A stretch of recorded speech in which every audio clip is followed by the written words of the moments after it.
Do you feel like your prayers aren't great? Do you feel like you struggle with prayer? Do you feel like prayer is one of those things that is the most difficult for you to do as a follower of Jesus? Well, today I want to give you one simple hack that will help you have a better prayer life. If we've not met before, my name is Craft, and this is my show, Coffee with Craft, where we have intentional conversation like you would with a friend over a cup of coffee. And today I want to give you one simple hack for having a better prayer life, and it's simply this: pray direct prayers. Pray direct prayers. If you go to Matthew chapter 6 and you read verses 5 through 13, you kind of get this picture that Jesus paints about prayer. He says, don't pray like the hypocrites who stand in the street corners and pray these elaborate prayers, but instead go to your room and shut the door. Go to the secret, quiet place and pray to a God in secret who rewards you in secret. The God who sees you in secret will reward you. And when you pray, don't be like the Gentiles who heap all these words and all these phrases up to God because they think their words will save them or they will be heard for their many words. But instead, know this: your Father knows what you need before you even ask Him. Your Father knows what you need before you even ask Him. So instead, pray like this, Jesus says, and this is the Lord's Prayer. Our Father in heaven, hallowed be your name. Your kingdom come, your will be done, on earth as it is in heaven. Give us this day our daily bread. Forgive us of our debts, as we also forgive our debtors. And lead us not into temptation, but deliver us from evil. Now, this is very important that you understand the structure of this prayer because Jesus intentionally is teaching his disciples how to pray.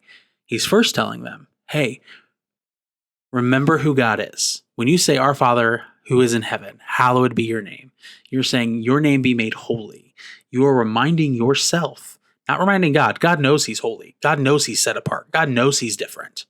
It's reminding you that you are making a petition to the most holy being in all of the universe. You are going to the Most High God and you are laying down your request. And then you're reminding yourself that his will be done, not your will.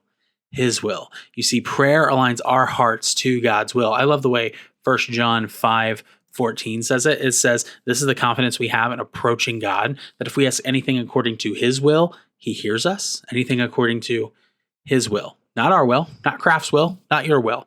God's will. This is where a lot of people get prayer messed up. They think it's like a magic genie thing that if I pray, I'm going to get $1 million, or if I pray, I'm going to get whatever I want. It's not. It's not this magical genie thing. It's simply making our requests and our petitions and our needs known to God because we have a God who cares for us. It's written in the scriptures that we can cast our anxieties and the burdens on the Lord because he simply cares for us. Friends, I need you to hear that today. Prayer is about making our requests known, not to get a yes, but to be heard by our Father who loves us. But to be heard by our Father who loves us. And so your dad wants to know what you are going through. Your dad, even though he knows, he wants you to hear you say it. Hey, Dad, I'm struggling with this. Hey, Father, I'm struggling with this. Your Father in heaven wants to hear that from you.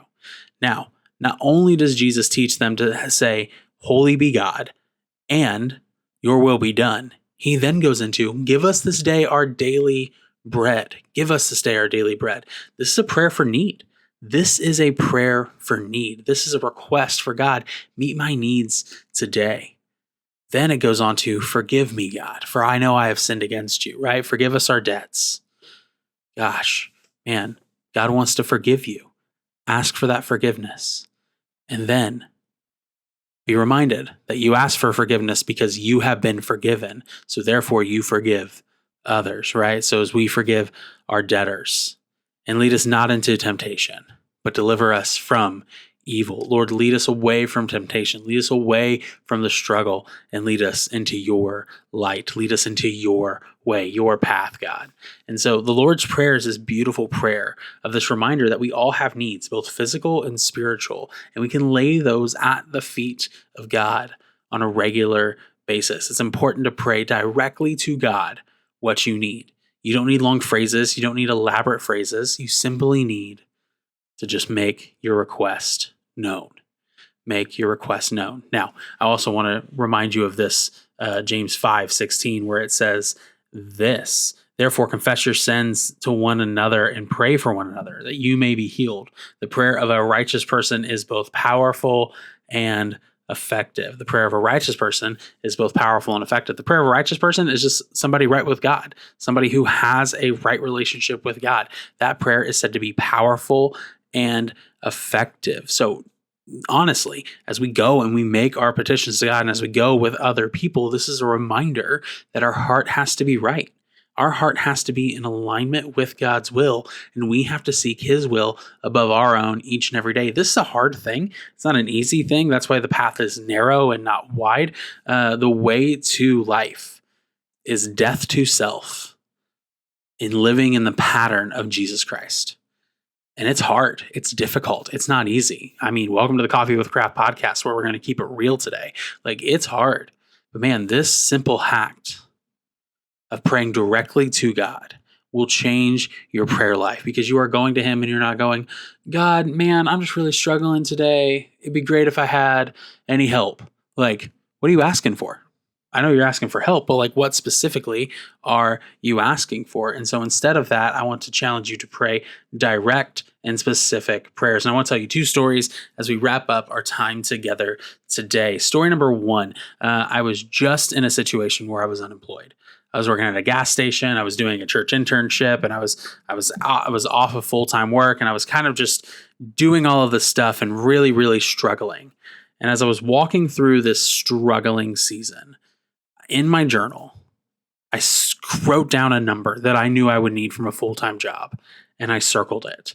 And every day I would get off the gas station, I'd go to a coffee shop, and I'd go do my quiet time, because the gas station was like 5 to 2. Like, it was the worst time of the day. So I would go work at 5 o'clock, I'd go till 2, and I'd get done, and I'd go to a coffee shop, and I'd sit down, and I'd open my journal, and I'd circle that number, and I'd say, God, this is what I need.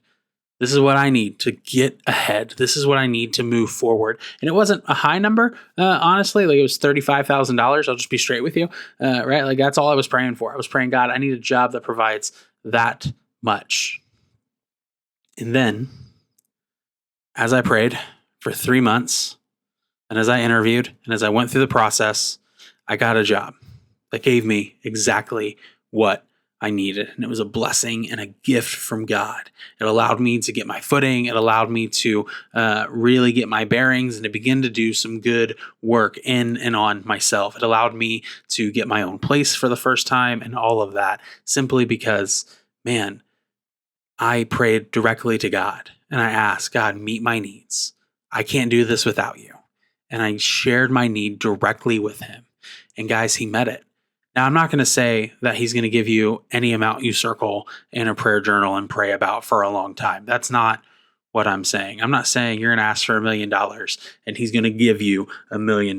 Please don't hear what I'm not saying. I don't believe in a prosperity gospel. I don't believe in a poverty gospel. I believe in an abundant gospel, a God who gives abundantly to His children. But an abundant gospel means that we have a God who gives us exactly what we need, not more, not less, exactly what we need. He gives us all the tools, all the resources, all the things we need to walk in line with His will. It is not about getting everything you want. In this instance, God saw fit to give me a good gift.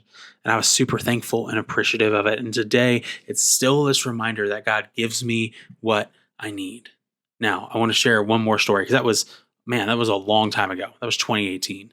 I want to share with you a story from more recently, about 3 years ago.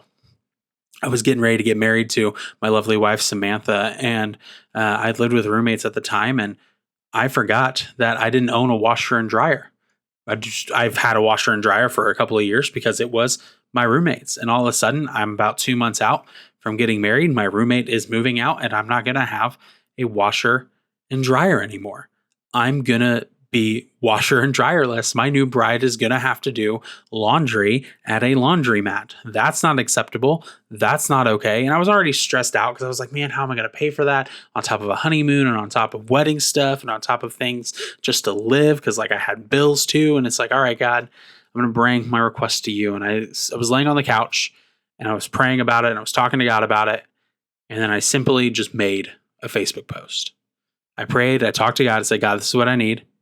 And I made a Facebook post. Say, hey guys, I'm in the market for a washer and dryer. Never had to buy one before. If anyone knows of one that is available at a great price, I would love to talk. And a fellow friend in ministry hit me up almost immediately. It was like, hey man, I actually have a free washer and dryer for you. And it blew me away. And it wasn't anything fancy. It wasn't special. It wasn't like the name brand thing. I couldn't even tell you the name of the brand, but it was exactly what I needed. I prayed and I got exactly what I needed. I prayed directly to God and said, God, I need a washer and dryer. I need this for my bride. Help me figure it out.